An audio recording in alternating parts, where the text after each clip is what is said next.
ఉద్యమాలు ఉధృతం చేస్తేనే తప్ప వాళ్ళ మెడలు వంచలేమనేటువంటి విషయాన్ని మాత్రం మనం గుర్తుపెట్టుకోవాల్సినటువంటి అవసరం ఉంది. మరి ఆనాడు మనం సారా వ్యతిరేక ఉద్యమంలో దేశాన్ని ఒక ఊపించినటువంటి ఆంధ్రప్రదేశ్ మహిళలు సారా ఉద్యమంలో మద్య నిషేధ ఉద్యమంలో ప్రపంచం అంటే దేశాన్ని ఒక ఊపినటువంటి ఘనత మన ఆంధ్రప్రదేశ్ మహిళా సమాఖ్యకు ఉందనేటువంటి విషయాన్ని కూడా మనం మర్చిపోవద్దు.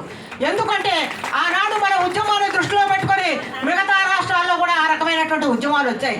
ఇది ఒక సువర్ణాధ్యాయ లిఖించబడినటువంటి ఒక ఉద్యమం. అది ఆనాడు అంటే గ్రామీణ ప్రాంతం నుంచి పట్టణ ప్రాంతం వరకు మహిళలందరినీ కదిలించడంలో మన ఆంధ్రప్రదేశ్ మహిళా సమాఖ్య చేసినటువంటి కృషిని మనం చెప్పుకోవాలి. కానీ ఈనాడు ఏం జరిగింది? అదే మరి అంటే మందులు దొరకవు కానీ మద్యం దొరుకుతుంది అనేటువంటి ఒక పరిస్థితి ఉంది. మన రాష్ట్రంలో కూడా మద్యంకు వ్యతిరేకంగా పోరాడాల్సినటువంటి అవసరం ఉంది. ఇప్పుడు ప్రభుత్వాలు ఎలక్షన్లు వచ్చేటప్పటికి కొత్త ఫార్ములాలు కనిపెడతా ఉన్నాయి. మోడీ గారు అదే ఫార్ములాలు చేస్తున్నారు, రాష్ట్రాల్లో ఉండేటువంటి రాష్ట్ర ప్రభుత్వాలు కూడా అదే ఫార్ములాలు కనిపెడతారు. కాకపోతే మనం ఒక మహిళా సమాఖ్యగా రాజకీయ నేపథ్యం ఉన్నటువంటి మన మహిళా సమాఖ్య వీటన్నిటిని బేరీజ్ వేసుకొని మన గ్రామాల్లో, మన పట్టణాల్లో, మన నగరాల్లో ఉండేటువంటి మహిళలని రాజకీయంగా చైతన్యం చేయాల్సినటువంటి అవసరం మన భుజస్కంధాల పైన ఉందని చెప్పేసి ముఖ్యంగా మనం ఎలాంటి అంటే వాళ్ళు మన ఆలోచన అనేటువంటిది ఎదుటి వాటను ప్రభావితం చేసేలాగా ఉండాలా. మన సంఘంలోకి ఇందాక మన పద్మాను రజని చెప్పినట్టుగా అమ్మ అనే దానికంటే ఏదైనా సమస్య వచ్చిందంటే అమ్మను గుర్తు చేసుకున్నట్టు భారత జాతీయ మహిళా సమాఖ్య, తెలంగాణ రాష్ట్ర మహిళా సమాఖ్య ఉంది మనకు అండ అనేటువంటి ఒక ధీమాతోటి మనం అందరం కూడా ఈ వేదిక మీద నుంచి వెళ్ళాలని చెప్పేసి మనం మన యొక్క సంఘాన్ని బలోపేతం చేసుకోవడానికి మరి నిర్మాణ కౌన్సిల్ అనేటువంటిది ఒక వేదికగా కానుంది.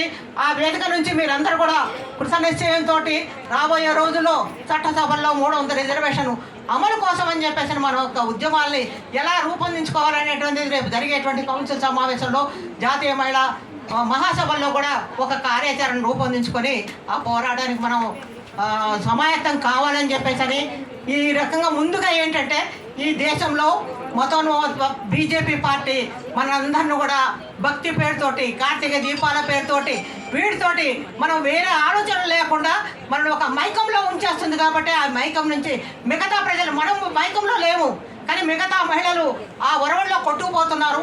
వాళ్ళందరినీ ఆ ఒరవడి నుంచి బయటికి లాగడానికి మన యొక్క శక్తి వంచన లేకుండా కృషి చేస్తూ రాబోయే రోజుల్లో మహిళా సభ యొక్క చరిత్రని ముందుగా తెలుసుకుని మన మిగతా జనానికి చెప్పి మనం ఉద్యమాల్ని ఉధృతం చేయాలని చెప్పేసి మనం అంటే రాష్ట్రంలో కానివ్వండి, దేశంలో కానివ్వండి, మనం మిగతా మహిళా సంఘాల కంటే మేమే మనగాడి సంఘంగా ఉన్నామని చెప్పుకునేటువంటి ఒక ధైర్యం అంటే మన ఉనికిని మనం చాటాల్సినటువంటి అవసరం ఉందని తెలియజేస్తూ, ఎందుకంటే చాలా సమయం అయిపోయింది. ఎందుకంటే మీరు అందరూ పొద్దున బయలుదేరి వచ్చారు, ఇప్పటికి 1:20 అవుతుంది, భోజనాలు చేసే సమయం అయిపోయింది. కాబట్టి ఈ అవకాశం